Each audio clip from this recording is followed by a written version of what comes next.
Kim Jolly. Greetings, Commission. For the record, my name is Kim Jolly, and I'm Management Analyst 3 in the Director's Office. I'm also the Legislative Liaison. So the 75th legislative session begins on February 7th, 2011. And you may be wondering why I'm coming to you now in 2009 to talk about this. Well, that's because the process takes a very long time, especially for departments, executive agencies. The hoops that we have to jump through take a long time. The process, I'm going to outline the process and then kind of go over the premise for department BDRs, bill draft requests, and then give you a very rough draft of BDR ideas that our leadership team has drafted. So the process, the leadership team, which is the department heads, the director and the two deputy directors, myself and Suzanne, assist the director's office in developing bill draft request ideas and more comprehensive bill draft language, and then we prioritize these ideas by February 2010. That's our in-doubt internal deadline. Why so early, you may be asking? The session doesn't start till February 2011. Well, because by April 2010, the high priority bill drafts must be submitted for approval to the budget office and the governor to become bill draft requests. And they ask us to divide those ideas into two categories. The first category is cleanup, or what they call non-substantive bills, and substantive bills, or policy level changes. Every year prior to a legislative session, each executive agency, ourselves, DCNR, all the various departments, must submit BDRs this far in advance. So you can understand why we plan so far in advance and why we try to draft some ideas. While there is no maximum number that may be submitted, typically only a few make it past this level. Once we submit them to the Department of Administration, the budget office reviews them, and of course, the governor reviews them, and at that point, he can shop.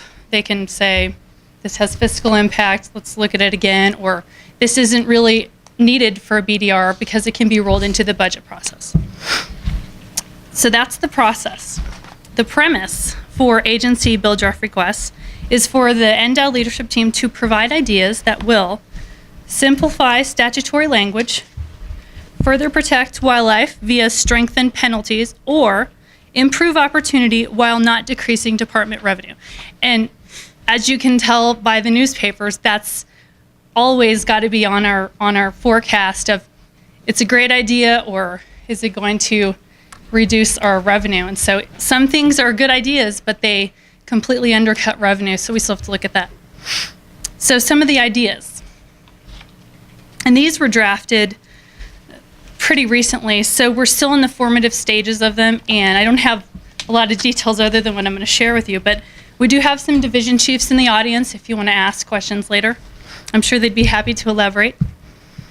So this is a rough draft of legislative ideas for NDOW sponsorship for the 2011 legislative session.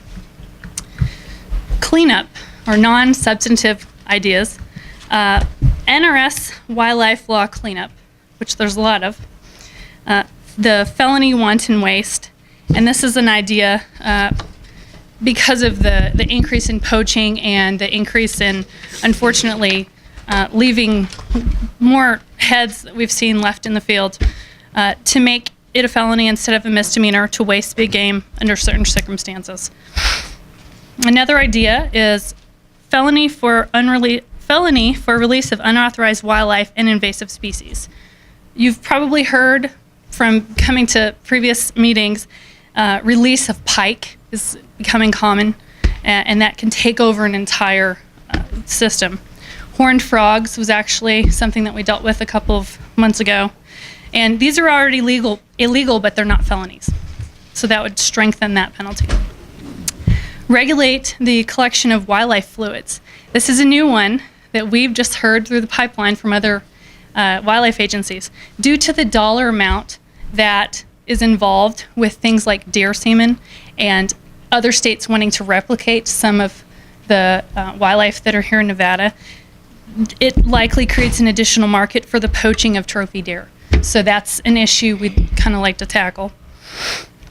And another last cleanup idea is misdemeanor penalty structure to be compatible with other misdemeanors. Currently, fish and game violations are at a $500 maximum penalty if that gets applied, while other misdemeanors are at $1,000 maximum. And then a last one for cleanup is simplify state hunting and boating laws. Part of this that we know right now is to change the boat accident reporting requirement from $500 to $2,000 to be comparable with federal regulation. That simplifies it for the public so that they don't have to learn multiple layers of laws and regulations, so that it's all one. And then a repeal of the 30-foot of rope to type IV PFD. And of course, I'll head you to that man back there with the game warden outfit on to explain that one. As far as policy changes or substantive, as they describe them, one of the issues is, and you've all heard this a lot, human wildlife funding, money and staffing to address these human wildlife conflicts in the urban interfaces of Nevada. While Washoe, Douglas, Carson City have issues with black bears, of course, Clark County has issues with mountain lions, bobcats, coyotes, and any other area in the state. Part of this we've been strategizing and trying to plan for 2 years is we don't have a toll-free phone number that Nevadans can call that's for more than 8 hours a day or leave a message to report these kinds of incidents. And we do need to know some of these have public safety involved. And so we've been working with our counterparts in the sheriff's office and the counties, as Lynn discussed. So this would assist us in that. Another substantive idea is bring back the special Colorado River fishing license. This is before our time, but there was, from what we understand, a separate license in lieu of the full fishing license that was sold at a lower rate than our out-of-state fishing license, and it allowed anglers who were just going to fish the Colorado River system to do that at a lower rate. And that includes Lake Mead, Lake Mojave, and the Colorado River. Currently, Arizona has this license, and they can fish on the Nevada section and the Arizona section with just the Arizona license. So that was identified as one of those that would also help with our revenue. And a last substantive one, this comes from some conservation organizations that fed up these ideas to us. A right to hunt, right to fish on public land to preserve the heritage of hunting, fishing, and shooting on our federal public lands. It's modeled after, or we hope that it'll be modeled after, the Congressional Sportsmen's Caucus legislation, and that legislation is the Recreational Fishing and Hunting Heritage and Opportunities Act. And this is sort of a statement to prepare and set the groundwork for future sessions, future years, so that we have this in place. And it'd probably be some sort of a joint resolution. So, in conclusion, these are the rough ideas that the agency has for BDRs, and those are due, like all the other agencies, we'll have them due to the governor's office by April 2010. And so our deadline, of course, we're trying to get these a little more fleshed out by February coming up of 2010. So I'll take any questions if you have any. Thank you. Kim, as you know, I'm the chairman of the legislative committee. Is it your intent to bring those before the legislative committee of the commission? Right. The way that the process has been in the past is we'll have the draft of ideas brainstorms through the legislative committee, and we have, the last time we did this, we notice it, and we have members of conservation organizations and sportsmen's groups participate through the legislative committee, and at that time they say this is a horrible idea, this is a great idea, and sometimes they add to those ideas as well. When are you suggesting that meeting should be held? Since our internal deadline is like February, It'd probably nice if we could start rolling on a legislative committee meeting just to, January or something like that. And when I say they have to be submitted, that means language. And they have a special form that they send us every year, and it includes the actual NRS that you want to change, what the language is, if it has fiscal impact, so and so. So, all right. What was that date? What's the date to the governor's office? April 2010. And I don't know the First or the exact last? date.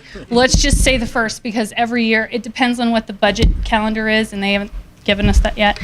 But I'm basing this off 2008 when we did it the last time. Commissioner Ray? Thank you, Mr. Chairman. I'd just like to say that, as soon as is practicable, and after the legislative committee gets done with this, I'd like to see the commission go over these items, and, because I'd like the good ones to be able to support them as soon as it's reasonable and they're out there. That would be a great thing. I'm sure we'll have a committee report to the So commission. maybe timeline for that would be April or May meeting, maybe? At any time, they can, and what we can do is, I think previously we always include all the commissioners in the committee meeting notice. So, you could take it whenever you want. Mr. Chairman, the problem is last time, and no offense to anybody, but we were really not aware of some of the bills that the department had that they had submitted for drafting, and that makes it kind of a tough situation when we're not involved in the loop, quite frankly. So I would hope we can do that this time, that including elements that the commission itself may want to.